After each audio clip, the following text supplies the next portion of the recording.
আসসালামু আলাইকুম। আপনাদের জন্য নিয়ে আসলাম মিনি মাল্টি কুকার। যে মাল্টি কুকারে হবে রাইস, কারি এবং স্টিম থেকে শুরু করে সব ধরনের রান্না। আপনার ছোট সোনামণির খাবার রান্না এবং গরম করা, যাদের ছোট্ট একটা পরিবার দুজনের খাবার রান্না করতে চাচ্ছেন, তাদের জন্য এই মাল্টি কুকারটি অনেক অনেক উপযোগী একটা প্রোডাক্ট হবে। মাল্টি কুকার প্লাস পাশাপাশি আপনি স্টিম পেয়ে যাবেন। আপনি ধরেন ভাত রান্না করলেন, ভাত রান্নার পাশাপাশি আলু সিদ্ধ পারবেন বা ডিম সিদ্ধ করতে পারবেন। এখানে আমরা অলরেডি মাল্টি কুকারে পানি দিয়ে রাখছি। এখানে আমার চালটা আছে, আমি 1 পট চাল হচ্ছে এখানে দিই। 300 থেকে 350 গ্রাম চাল হচ্ছে আপনারা রান্না করতে পারবেন এই মাল্টি কুকারে এট এ টাইম। মোটামুটি 1 থেকে 2 জনের রান্না হবে। এখানে আমি একটু দিয়ে নিই।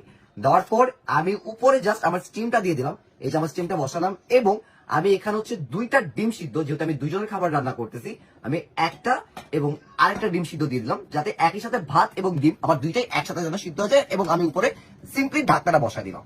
আর মাছ ভাজার উদ্দেশ্যে মাল্টি কুকারটিতে একটু তেল দিয়ে নিই, যতটুকু দরকার তেল দিয়ে নিলাম। তেল দেওয়ার পর তেলটা অনেক তাড়াতাড়ি অলরেডি হিট হয়ে গেছে। অলরেডি দেখেন কি পরিমাণ বলক আসতেছে তেলটিতে। আমি এখান থেকে একটা মাছের লেগ পিস নিয়ে, লেজের পিসটা নিয়ে জাস্ট ঢেলে দিলাম। অলরেডি দেখেন কিভাবে মাছটা ফুটতেছে। খুব দ্রুত কিন্তু আপনার রান্নাটা হবে, খুব ইজিলি আপনি রান্না করতে পারবেন। খুব মাছ কিন্তু অলরেডি খুব দ্রুত কিন্তু আমাদের গরম হচ্ছে। আমি একটু উল্টায় পাল্টায় দেখাই, দেখেন কত ফাস্ট কিন্তু এই ছোট্ট মাল্টি কুকারে মাছটা ভাজি করা যাচ্ছে। এবং এটা হচ্ছে নন স্টিক হওয়ায় খুব দ্রুত কিন্তু গরম হবে। এন্ড অলরেডি দেখেন কিভাবে বলকাইতেছে। আর এখানে যদি দেখাই আমাদের ডিম এবং আলুর অবস্থা, আমাদের 4টা ডিম আমরা একসাথে দিয়ে দিছি। একটু দেখাই ভাতের কি অবস্থা, যদি একটু উঠাই, আমাদের এখনো 4 মিনিটও হয় না কিন্তু ভাতটা কিন্তু অলরেডি হয়ে গেছে। যদি আমরা একটু পানি কম দিয়ে দিছি, আর একটু পানি দরকার। বাংলাদেশে প্রচলিত অন্য অন্য মাল্টি কুকার কিন্তু প্লাস্টিকের, বাট আমাদের এই মাল্টি কুকারটা কিন্তু সম্পূর্ণ সিলিকন ম্যাটেরিয়ালের তৈরি। সিলিকন হওয়াতে এটাতে যখন আপনি চাপ দিবেন তখন এটা ভিতরে নামবে, কিন্তু প্লাস্টিক হলে কিন্তু এটা ভিতরে না নেবে, শক্ত হতে ফেটে যাওয়ার কিন্তু একটা চান্স থাকে।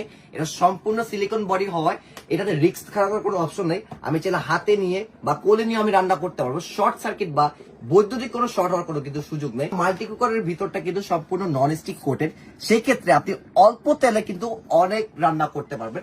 মাছ কিন্তু 2 মিনিটের মধ্যে ভাজি করা শেষ। এই মাল্টি কুকারটা হচ্ছে 18 সেন্টিমিটার। আমার হাতে যে বক্সটা পাচ্ছেন এটাই হচ্ছে সেই ইলেকট্রিক মাল্টি কুকারের বক্সটা। এটা হচ্ছে 18 সেন্টিমিটার এবং 600 ওয়াট। হ্যাঁ, এটা কিন্তু 600 ওয়াট। সেক্ষেত্রে বিদ্যুৎ বিল কিন্তু অনেক কম কাটবে। আপনি যদি সারা মাস মানে প্রতিদিন যদি 1 বেলা করে 3 বেলা রান্না করেন এবং 30 দিনে 90 বেলা রান্না করেন, সেক্ষেত্রে আপনার সারা মাস রান্নায় বিদ্যুৎ বিল আসবে মাত্র 48 টাকা 50 পয়সা। জি, আমাদের এই মাল্টি কুকারে কিন্তু আপনি সারা মাসের রান্না কমপ্লিট করে ফেলতে। আমাদের মাছ অলরেডি ভাজা শেষ, ডিমও শেষ। মাত্র 5 মিনিটের মধ্যে আপনার বাসার রান্না বা আপনার নিজের জন্য এই কুকারটি অনেক অনেক কার্যকরী। সেক্ষেত্রে যারা এই কুকারটি নিতে চাচ্ছেন, আপনার নাম, ঠিকানা, ফোন নাম্বার দিতে হবে আমাদের ইনবক্সে, অথবা আমাদের নাম্বার দেওয়া থাকবে, নাম্বারে ফোন দিতে হবে।